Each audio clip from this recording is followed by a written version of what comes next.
Saluton,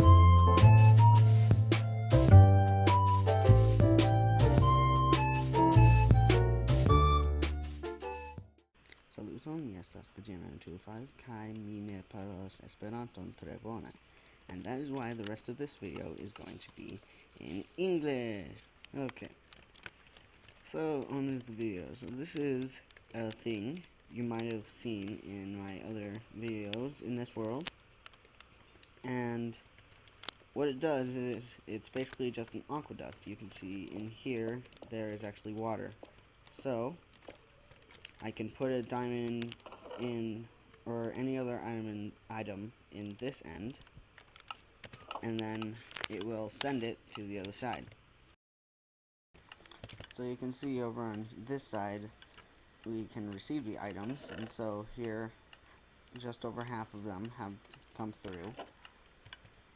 And so it's not the fastest. It does take a while for this to go through, but the items should never despawn, and it's not super expensive, because probably the fastest way to get an item from one place to another, at least I guess without using slime blocks, is just to use a huge line of hoppers, just a ton of hoppers.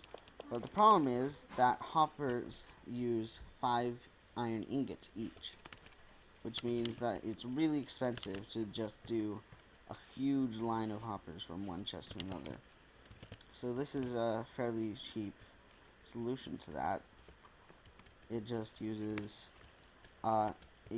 two droppers, two hoppers, and some redstone for each 10 or 9 blocks or something. So it uses a lot less resources. It still uses a few, because again there's hoppers and droppers, but it's not as big of a deal. So here's how here's how each part of the machine works.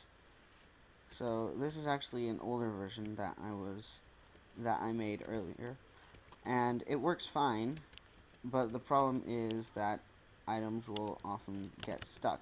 So it only works fine if you use one item at a time, because sometimes items will get stuck in the system. You can see there's one diamond here, and so the more of these modules you have, the more items will get stuck in the system.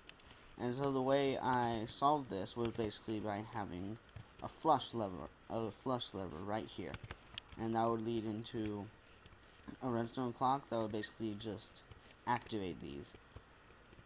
But then a while later I realized I could just put the clock right here along with the hoppers and droppers and stuff, and have it do it automatically. So that's what I did. So I made this. So this looks complicated, but it's actually fairly simple. Basically, the item ends up going in here, and then this hopper takes it into here. Now, these comparators basically will activate this clock, and this clock will just pulse over and over as long as there is an item in either this hopper or this hopper. So basically it just goes through up into here, and then into this chest. And this chest is actually where the next stream starts. So that's how it works. If you want to figure out how to build it, there'll be a world download in the description. And yeah, that's it for now. Thanks for watching.